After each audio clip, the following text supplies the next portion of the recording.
Good morning, good morning. Happy Easter Sunday. Yes, we can say Happy Easter to everyone today.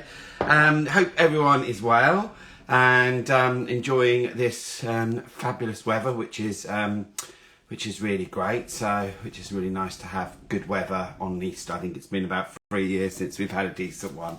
So hopefully everyone's out doing lovely, lovely things today. So let me start off and let me just invite.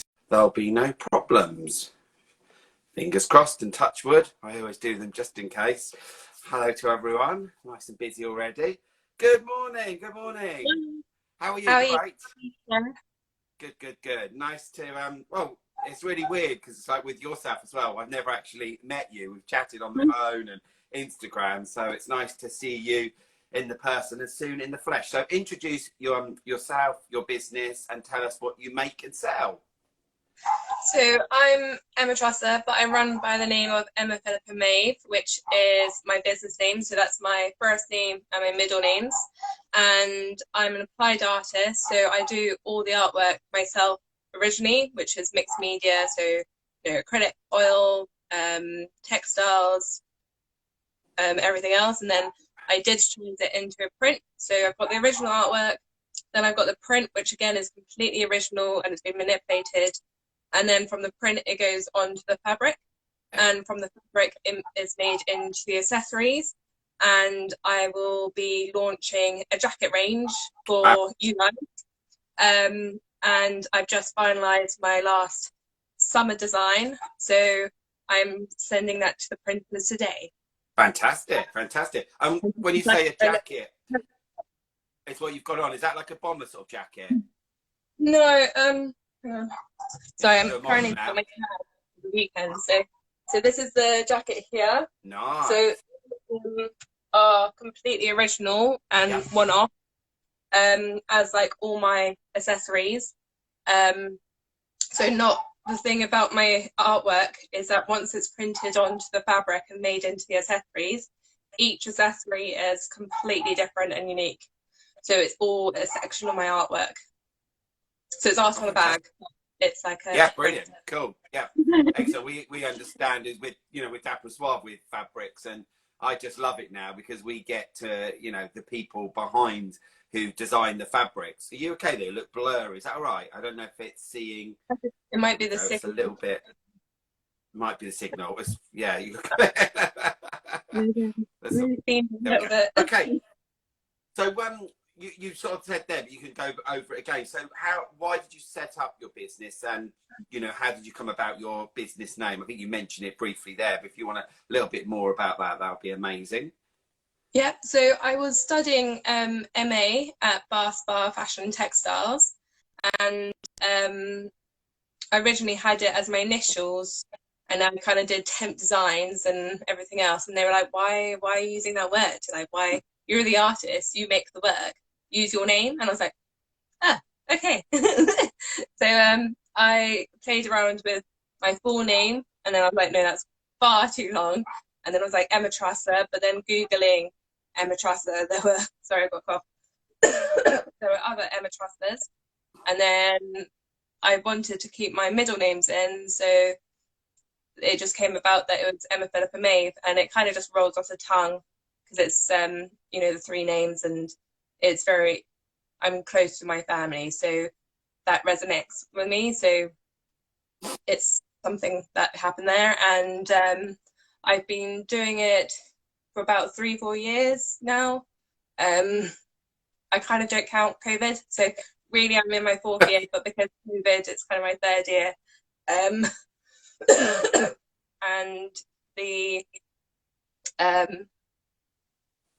I just feel like my work's kind of developed quite a lot of way because I've kind of now understand what my work's about, because when I was doing my MA, I had loads of Chinese influence because I lived there for almost 3 years. Wow.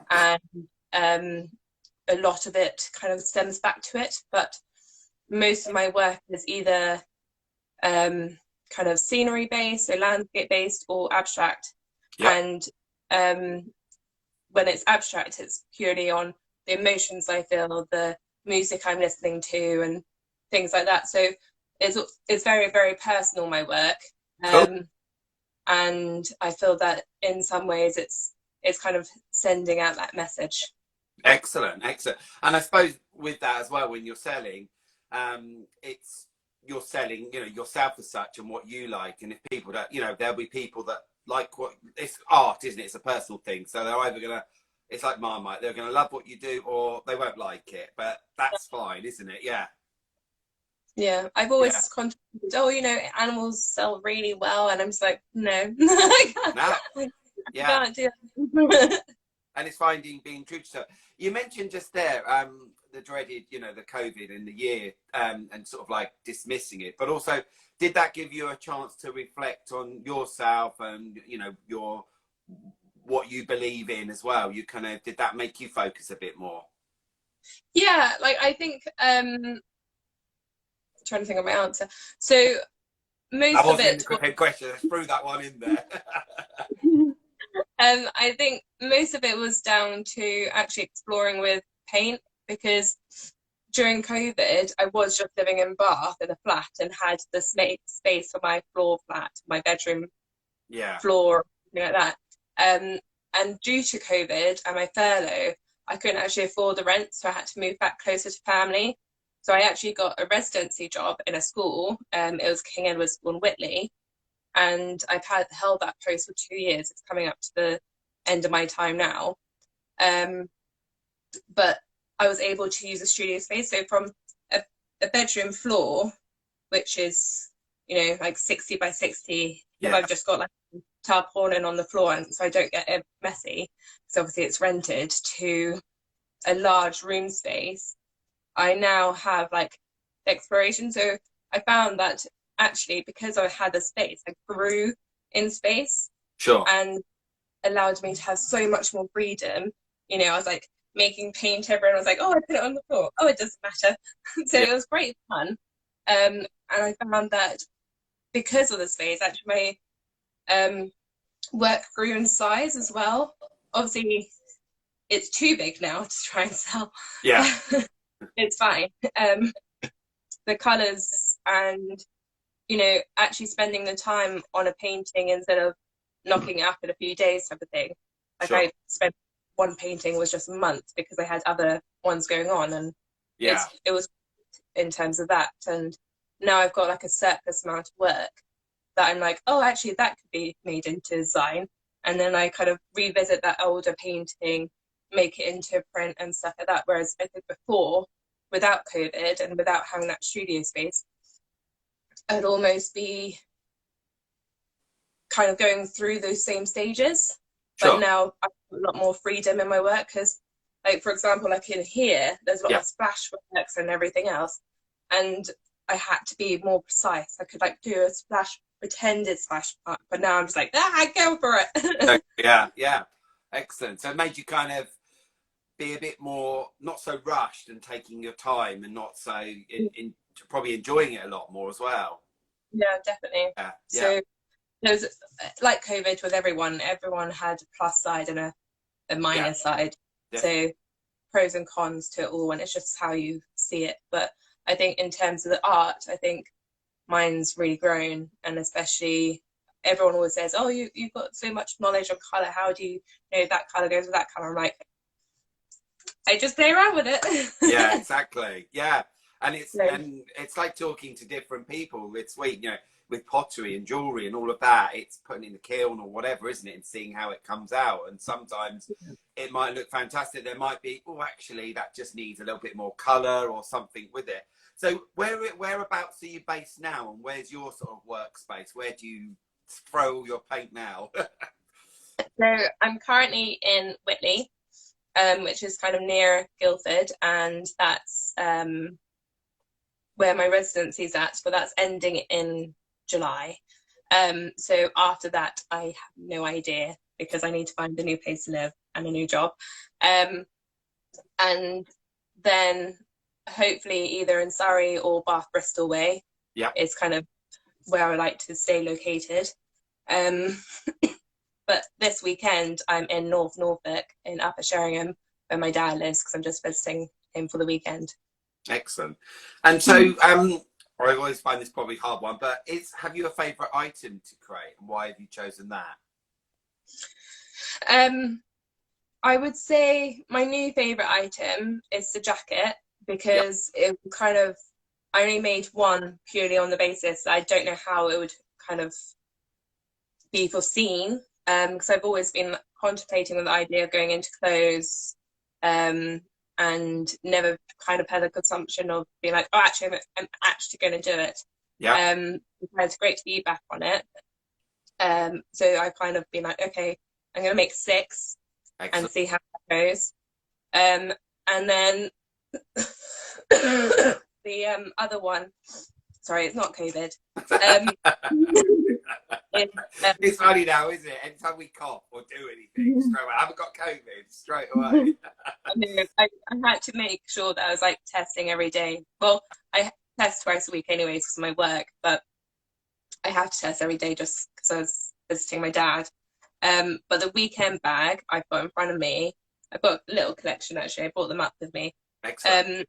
Is my bestseller, and it's kind of that great size where you can fit, you know, the main things. And I've edited it slightly, so now it's got an inside pocket, because there were a lot of people. Because I'm so used to carrying a tote if I carry anything. Yes. So I don't really like carrying bags if I can help it. So when I do carry a bag, it's like I'm just going to stuff everything in a tote or my backpack and then be that. But actually, after having a weekend bag for myself, I was like, oh, I keep losing my keys. Yeah. So I added inside pocket. So this is one of my weekend bags here. Wow. And you can see it's completely different on each side. And this one is my bestseller, and it's got the adjustable strap. Let's take this one off. So they have the adjustable straps, and then it can be either on the shoulder or across the body. And I only work with English linen or soft velvet. Excellent. So obviously linen is made and produced in England, and then the soft velvet is, I was going to say Elvis, don't know why. The soft velvet sourced from Turkey, so everything is no further than Europe. Sure. Excellent. And so you kind of said briefly there, but been working on anything new this year. So you'd say you've sort of said earlier, so it's definitely a jacket, it's your weekend bag. Is there anything else at all that you've been kind of working on? Yeah, I've launched, don't know whether I've got it. So I've got the Weekender Supreme and the casual bag. The face masks are slowly going out, but I've got the complete face masks. I did actually sell one last market. I was like, oh, yeah, I never knew if I was going to take them or not. We just got an order and there was for 4. It was crazy. What's that about? But there we go. I think the thing is, some people are wearing them. Like I still wear them, especially on transport, because you're just in that same space. But if I'm working, because of the nature of my work, I find it hard to. I'm always like going, put it back on my nose, put it back on my nose. It's it's a bit harder. And my other favourite is probably the casual bag. However, for the summer launch, well, for the spring collection, I made a holiday bag. I can't remember what I called them now. The backpack and the grand shopper. And the grand shopper is literally, so this I don't know whether you can see the size really, but this is a casual bag. Yeah, cool. And the shopper is literally this big, so it's like a proper mass, like one of the bag for life sizes. Yes. And I only made 2 of those, and the holiday shopper is more kind of oblong type shape with the smaller handles, and they're just trial kind of. So I usually, before I invest making it into a collection per se, sure, because by the time each collection I have either quantity of 3 to 5 products of that bag. So with my weekend bags, they're bestsellers, I'll make 5. With my small bags or my large bags, they're 4. with face masks, I usually make 3 now because they're kind of dwindling down. Sure. But with the casual bags, again, it's like I love it purely on the basis it's so unusual, and then it's got a zipper inside pocket. Yep. And yeah, they're completely different. Oh, and here's the linen one. So if you can see the difference, maybe obviously those are brighter. Sure. But some people, I think velvet's a bit like love and hate. Yeah. I love it, but some people hate it. So when you said earlier as well, the seasons, how many so you launch new things, how many times do you do it? Do you like a spring, summer, winter? How many times do you kind of relaunch new things throughout the year, would you say?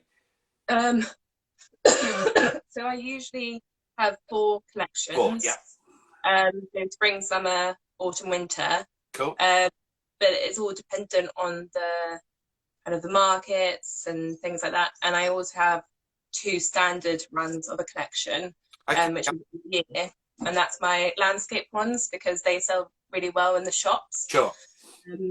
So I usually try and have my own products that aren't for shops, very kind of bright, colourful and everything else, and then kind of more subtle colours. So I've got the Preach collection, is this one, and this works really well in the shops, which I find really bizarre because I love colour. Yeah, I can see. It's brilliant. Sometimes I think because obviously in a shop they're trying to correlate it with everyone else. Yeah, sure. It's like, oh, this is loads of colour, look at this. So yeah, I think that's why. And then I've got the purple landscape and the natural landscape as well as collections, and they're kind of ongoing. So when I have a collection, I will usually make a few of those as well. But actually in the summer one, I'm not making any of the landscape. Okay, one. cool. Yep. So with it as well, which probably I can imagine as well at markets, you do really well because people seeing and touching what you make, you know, as much as, you know, Instagram and all of that, looking, it's, and we know as well with Dapper Suave, of actually touching, feeling it, seeing how it looks, it is really important as well, isn't it? Yeah, like my cousin came to one of my markets and he was like, oh, Emma, your stuff is really nice and it's way brighter colours than you see on, you know, the photos you send and stuff. I'm like, yeah, but when you're taking a photo and then you're putting it up online, you can't, it's tactile because it's a textile. Yeah, sure. And sometimes naturally, unless you have like a bright light and then have a photo graphic studio and stuff like that, it is really hard to get it. Like I'm always, sometimes I'm like, oh yeah, I really need to take the photograph of this, and I'm like, oh, it's just getting dark, even though when I finish work that's kind of my open time. I have to do it like on a Sunday mid-morning to get, you know, the natural daylight onto the products. Sure. And I love as well because obviously you said with each of your, with the fabric used, every single one is different. So I'm sure that somebody will grab, oh, I'm really drawn to, you know, because there's more of that colour on there as well, isn't there? So they're kind of that one, when you know, it's not you know, it's not exactly the same, which is great. And also when people come to you as well, is each time there'll be something new that you're working on. Yeah. So for example, as I said, I've just finished the prints for the summer collection. So I've got Wake Me Up is like my standard one that I always find that works really well. So this is a Wake Me Up spring. Yep. And then we've got Wake Me Up summer. But the canvas or the painting is so different. Sure. Sometimes I show them where it's come from and they're like, are you sure? Like, that is really different. I'm like, yeah, but I put it into a print and then I manipulated it and then I manipulated it again for the new function. So I think that's the thing of trying to get that kind of authentic nature out. That it has started from this, but because it's developing every time, it is completely different every time. Definitely. Yeah, it's funny you were saying earlier when I worked in French Connection, a lot of the they would take photos of the cushions and the rugs, and sometimes you'd look on the iPad and like, that doesn't look like it. It was really funny. Sometimes the colours, and people, and it was why we get a lot of people coming in to look at certain things, before they kind of bought it. A lot of them would, then buy it, online or something. But it's also of trying to kind of stop that online of coming to markets, isn't it? To actually see and feel and taste and smell and all of that, all the senses that you don't get of internet shopping, isn't it? Yeah, and I think, with prints or jewelry or some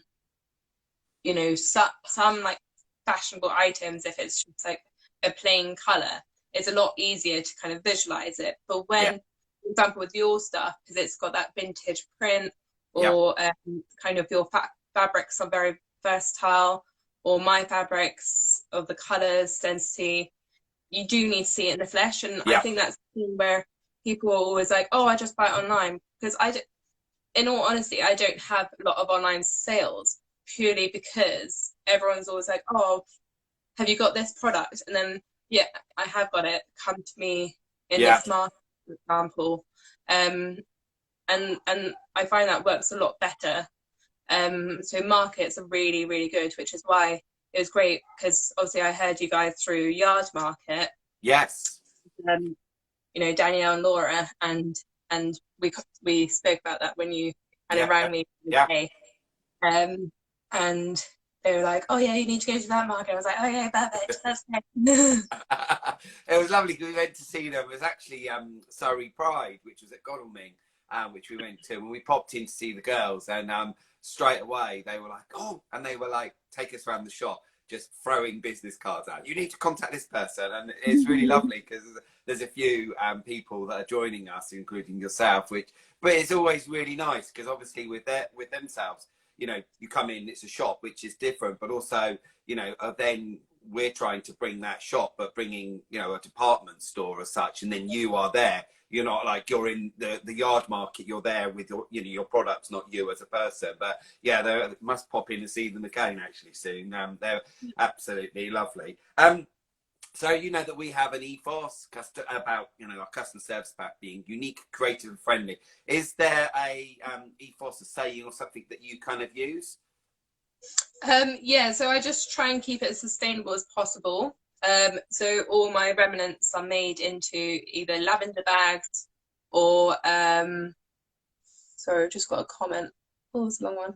This happens to be just saying about when you buy things online, how different it looks, which is definitely which that's kind of like with our markets, like come along, meet the people, see the products, isn't it? Which is very true. So more returns for online shopping. So you can see actually the story behind that person and how they develop it and things. Whereas if you're just seeing it online, you're literally just seeing it how it is, not anything else, like nothing on the backstory. So sorry, back to your question. Ethos. So I try and keep it as sustainable as possible. So fundamentally getting it hand finished, handmade in the UK. My digital printing services are done within the UK. I used to make my products, but at the moment I already have 3 part-time jobs, so I can't make my products anymore. I use a really lovely small independent company to make them, and they're based in Scotland. The printing services, I've actually changed who I print with now, but they're based in Lancaster, I think. Yep. Sure. And obviously my fabrics are sourced from England, so it's an English linen, and sorry, and the velvet sourced from Turkey. So it's really important for me to be nothing outside of Europe. And everyone's always like, well, why don't you lower your prices, or keep your prices the same but get a cheaper fabric, get more profit? And I'm like, yes, that's fine, but if I got my velvet from Pakistan, that's kind of going against what I really want to be about. So it's all very well, getting a cotton from Pakistan or getting it from India or a silk from China, and I would really love to work with silks, but I haven't found a silk that's not made from China, because obviously I've lived in China. Their silks are amazing. Yeah. But I don't know, it kind of, until I'm happy with it, then I'm not going to branch that way. Sure. And also, I have little waste, so all my fabric remnants, as I was saying, goes in scrunchies or lavender bags. Yeah. My lavender is sourced from Somerset, so it's all very homage. Sure. Sure. No, it's brilliant. Yeah. And there's a lot of businesses like yourself who, you know, when people kind of make those comments, it's like, no, you're staying true to your brand, what you believe in, what you want to work with, because otherwise it starts to change the whole dynamics of who and what you are, isn't it? And people, you know, the sustainability, like you just said about the waste, and you know, as we're speaking, we have lots, exactly what you said, we have lots of you know, wastage of our fabric, so we make it into hairscarf scrunchies, and you know, for the late, because it's really nice to have our fabrics but then used so that ladies can wear it, kids, they love our little, we do the little mini ones, and you know, it's just £1 that they're there with their little pocket money, and it's great, you know, because you interacting with the kids as well. So don't you look like Jack Black? Love that. Thank you, Emma. That's really funny. Oh, that's brilliant. I've been called many things, but yeah, Jack Black, there we go. So I love that. What are your goals and dreams? Actually, when I finish in a minute, I've actually got a hat I'm wearing on my felt, so I'll take a photo of me wearing it later, a big cool one, so I look even more like him. So what are your goals and dreams for this year? For this year, so I'll hopefully get into a few more shops. My aim last year was 10, but then the year previous I didn't enter any because all the shops were closed. Yep, sure. So I'm kind of, say, a year behind, but I don't mind, because actually it's all about kind of being kind of relationship, as it were, with the shops. Yeah. And it is actually quite hard for me, because they're limited runs, to kind of get the money to put into the collections, to put into the shops. But ideally I would like to get into about 2 or 3 more. And then hopefully summer collection, especially the jackets, go down really well. And kind of the colours are enjoyed and everything else. Hopefully a nice long holiday. Yeah. And yeah, just keep on making, and wherever my next space will be in the summer, kind of later summer, hopefully that will give me some more influence for newer work, because even going around yesterday, it was only a short walk, I think it was like 5 miles, but I was just on the coast and I was watching the sunset, and I took tons of photos. I was like, oh, this is great to paint. So I'm feeling inspired. It's been really like I had a time out, and I think actually that time out was just perfect. Yeah, excellent. So who would you say is your support network? Family, definitely. Yeah.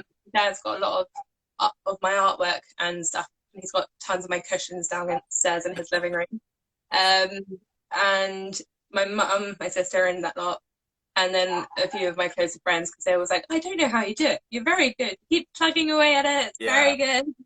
And unfortunately with my friends, they're kind of all in similar boats, so they'll kind of just buy a small print or a small bag or something. But even that, or like the spreading the word to friends and family, is really appreciative. Yeah. Because I think it's all about word of mouth these days anyways. Definitely. And it's really lovely, you know, anyone watching this, if you've got a friend like yourself, you know, and shout out about them, you know, on Instagram. And, you know, it really does, you know, a small business owner, when somebody's shouting out and telling them.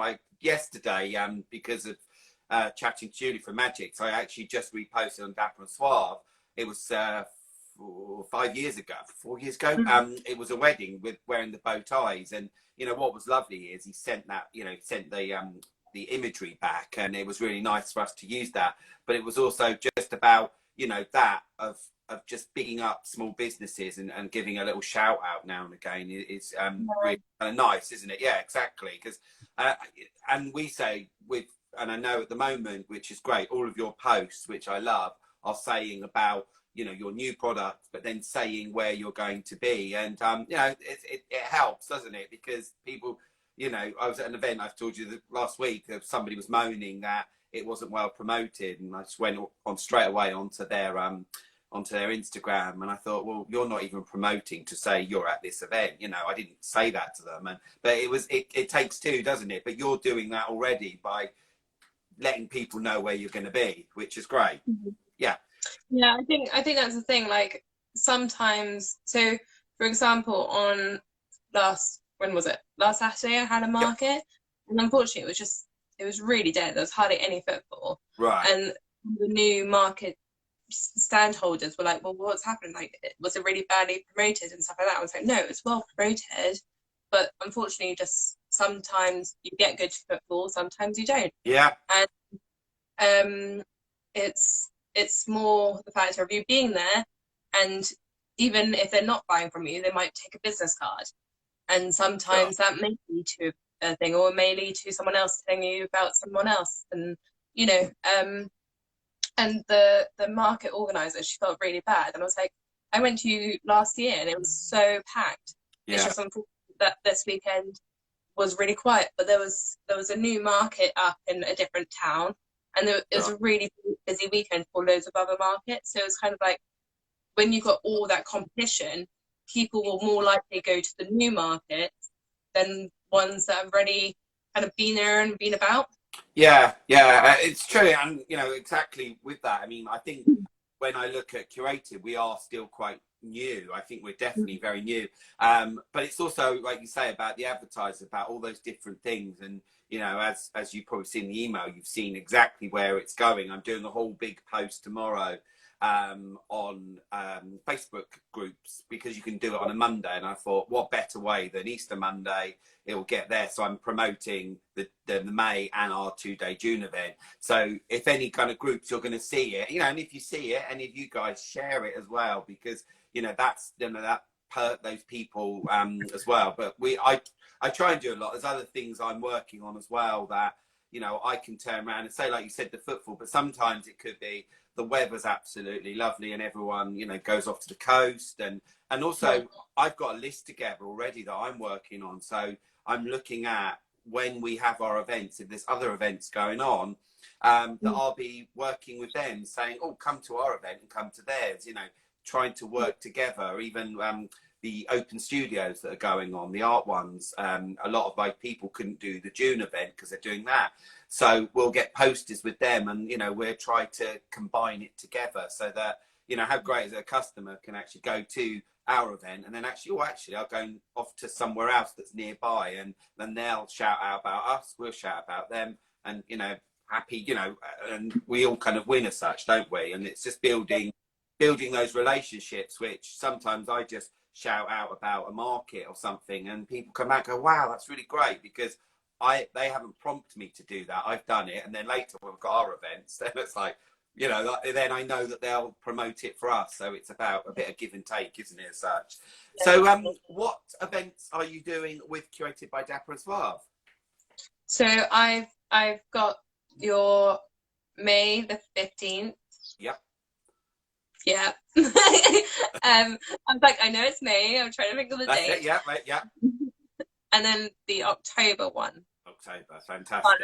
That one. Maybe that's 12? October 23rd. October 23rd. We kind of changed that. You know, it used to be the first Sunday of the month, and, you know, and from looking back at other events that were going on, I think because we also have the artisan market going on, and we used to be the same day, and we'd cross promote each other, but also what was happening was we had people that do that event that then wanted to do ours. So that's why we actually changed the dates. And October the 23rd, we're, you know, it's a week before Halloween. So we're really kind of looking at, I'm not saying too much, but we're looking at something a little bit different and a little bit Halloweeny as such. So there we go. So Emma, if you add up collective, all the store holders, followers, and they share about the event equals free publicity.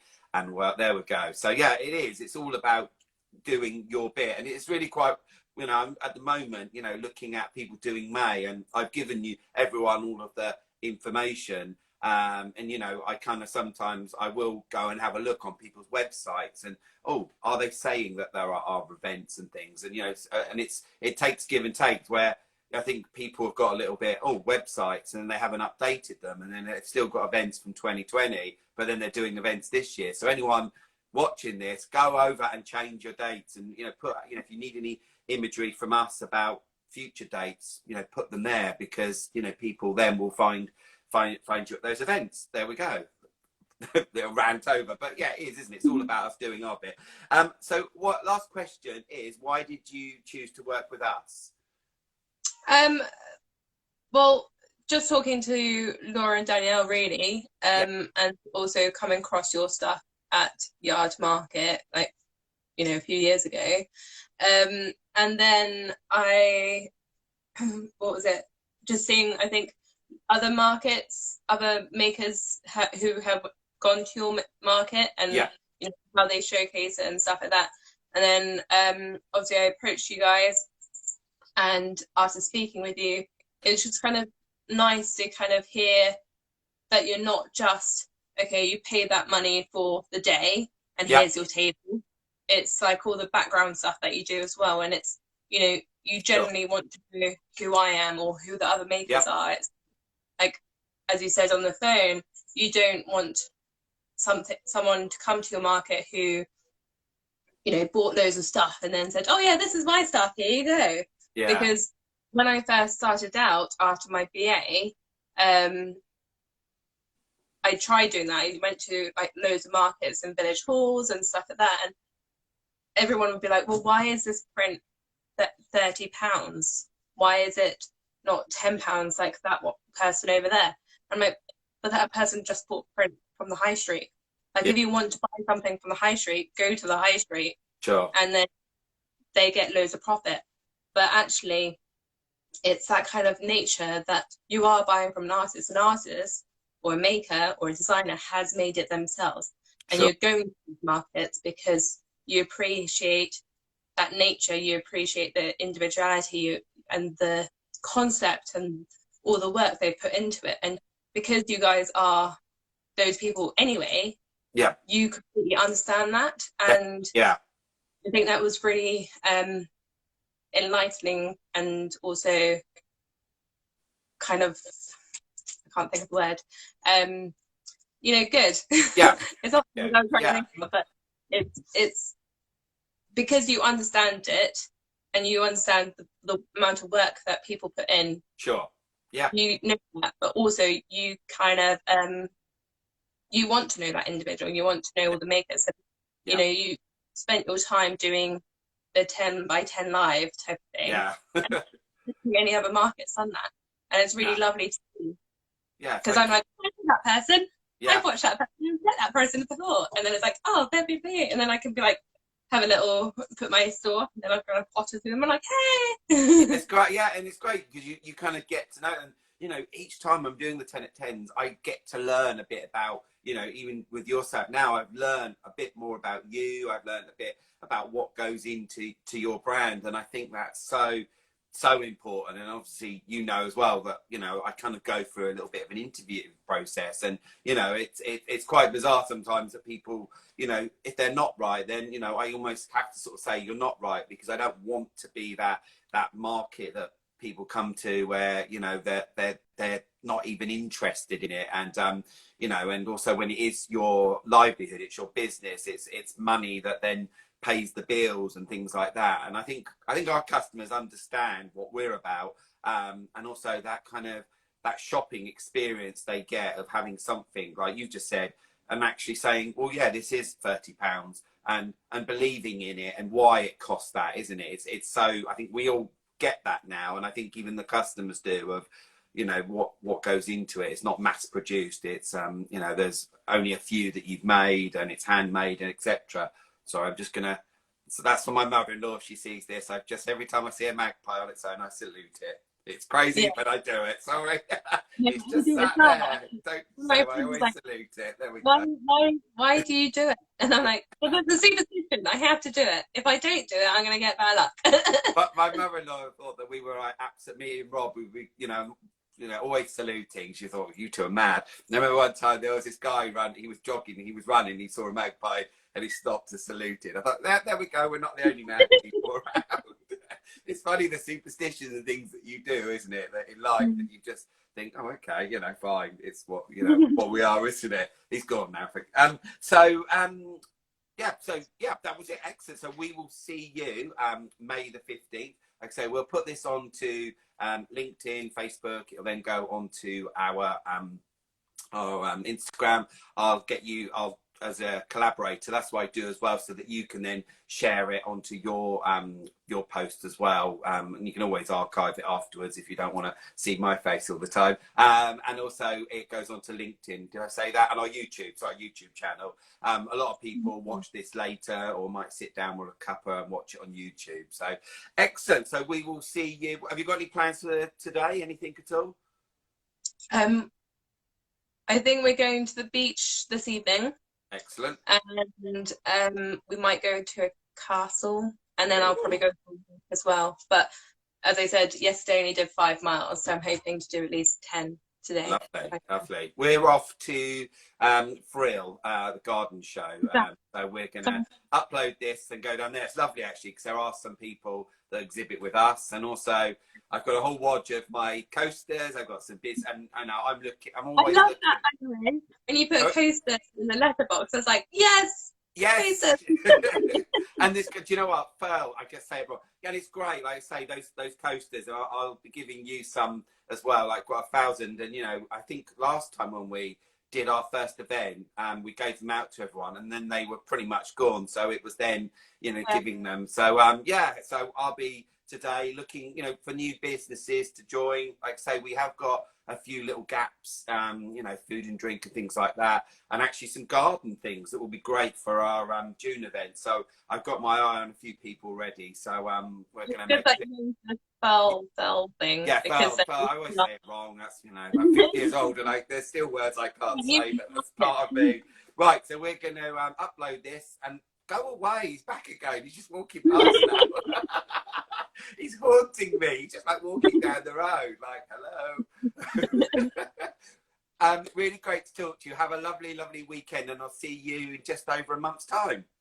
Yes, wow. Have a all right. Take care. Bye-bye. Bye. Enjoy your time. Bye. Thank you. Cheers. Bye-bye.